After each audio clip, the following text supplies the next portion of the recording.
So I was thinking of talking about some older games like Phantasy Star Online or Worms Armageddon or something like that. But I decided to stick with a game that's a little bit more modern, I guess, to be a little bit more relatable so that everybody can kind of have an idea of what I'm talking about.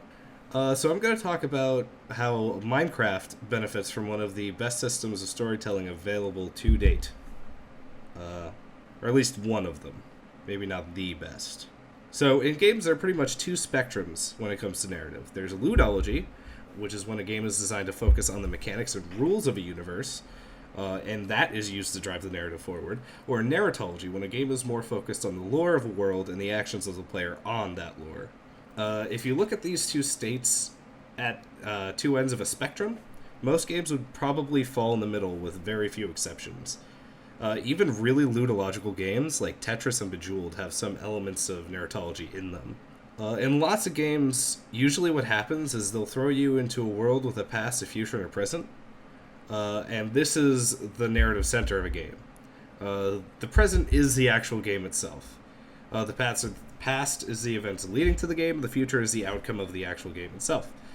You can see this in like Bioshock, Borderlands, Amnesia, all those games. It's a lot more. It's being used a lot more now in modern games than it has been in the past. Games that are more focused in ludology will completely take you away from the past and the future. The game exists in the present and the present alone. Once the game is done, there's no conclusion, it ends, and that's it. Tetris, Pac-Man, and Pong are all really good examples of this type of approach. And Minecraft operates in this kind of strange in-between dimension that combines these two approaches. And this is, I'm pretty convinced, this is what keeps a lot of players engaged in it. The player starts off in a completely randomized world with nothing but exploration on the mind. The player can then break things and craft them into other things along a progression tree. But the game has really no end. The end is entirely optional, rather. The main boss, you don't have to fight it. The end world, you don't have to go there. The even harder boss after the end boss, you don't have to fight that either. And this is really what draws players in. The story is that of the actual player progressing in this randomized world and overcoming it, as opposed to being pulled through the world itself. There are more incomplete versions of a story like this that rely more on the player than the progression of the actual game character itself.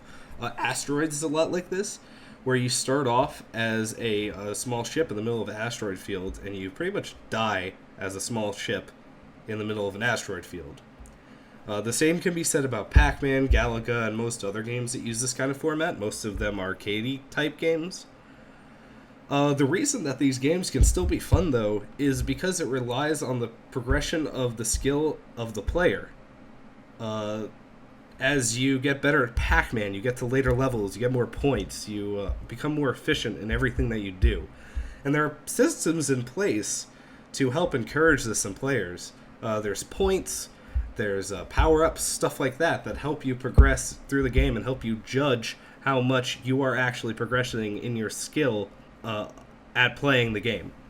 The narrative is the actual player improving at the game, not the story in the game itself.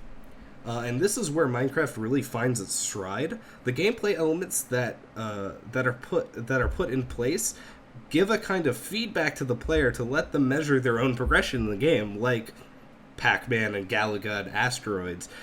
But they also let you make your mark on this randomized world. They allowed a player to turn a cliff into a fortress and then have it destroyed by some kind of creature, and then allow them to rebuild it bigger or better, or slunk it to a cave if they're feeling really depressed for some reason. It allows for the progression of the player to impact the progression of their experience in this randomized world in more ways than just advancing forward in a story or moving on to the next level. This is why the game is so popular, in my opinion, and this is why people are really passionate about it. It's why hardcore mode in the game is a really popular setting. People become really invested in this because the story is of them as the player, as impacting this world. The story of this world, the narrative of this world is linked with them. And that's why people are really connected to this and they get really passionate about it.